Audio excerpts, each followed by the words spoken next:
আসসালামু আলাইকুম প্রিয় দর্শক ভাই বোনেরা, সবাইকে জানাই ঈদ উল ফিতরের অনেক অনেক শুভেচ্ছা। ঈদ মোবারক। আশা করি সবাই ভালো আছেন, আমিও ভালো আছি। তারপরে হচ্ছে আজকের ভিডিও। আজকে আমি আমার শশা গাছে একটা দ্রবণ তৈরি করে দেব, যে দ্রবণটা আমি 1 চামচ হলদির পাউডার আর 1 চামচ সার্ফ 1 লিটার পানির সাথে মিক্স করে বানিয়েছি। রেডি করে আমি বাগানে নিয়ে এসেছি। আমার শশা গাছে এক ধরনের পোকার আক্রমণ হয়েছে, সেই পোকাটা হয়তো আপনারা চিনেন, আমি সেটার নাম জানি না।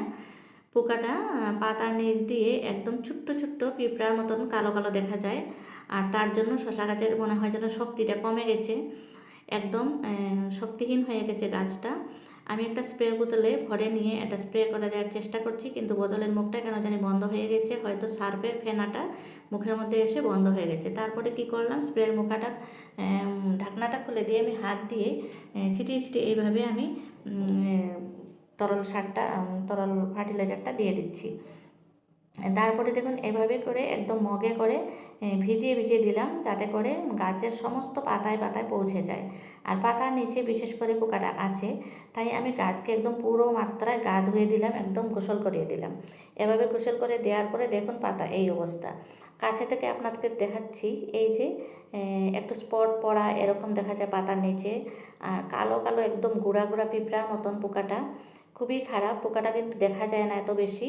আর এই পোকার আক্রমণের জন্য আমার গাছ একদম শক্তিহীন হয়ে পড়েছে, আর শশাগুলো ছোটো ছোটো শশা মরে যায়, একটাও থাকে না। তারপরে হচ্ছে এই যে দেখুন টমেটো গাছে লাল টকটক করছে টমেটোগুলো, আজকে সমস্ত কিছু আমি হারভেস্ট করব। বন্ধুরা, আমি আপনাদের মূল্যবান সময় কখনো নষ্ট করতে চাই না, তাই আমি ভিডিওগুলো খুবই স্পিড কথা বলে দিচ্ছি। আর আপনারাও যদি বাগান করে ভালোবাসেন, তাহলে অতি অবশ্যই আমার চ্যানেলটাকে সাবস্ক্রাইব করে দিয়ে আমার সাথে থাকবেন।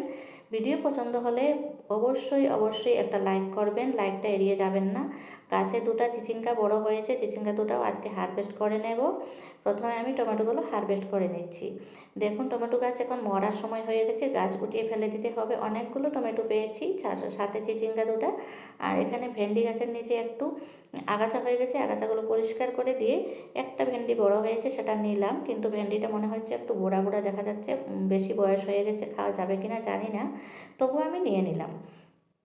তারপরে দেখুন এখানে আরেকটা লাল টকটক করছে লঙ্কাটাও নিয়ে নিলাম। তারপরে চলুন, আরেকটা টমেটো গাছ রয়েছে এখানে, এই গাছটাও প্রায় আধা মরে গেছে, সেটাও টমেটোগুলো হারভেস্ট করে সমস্ত টমেটো নিয়ে আমি ঘরে চললাম। সবাই হ্যাপি।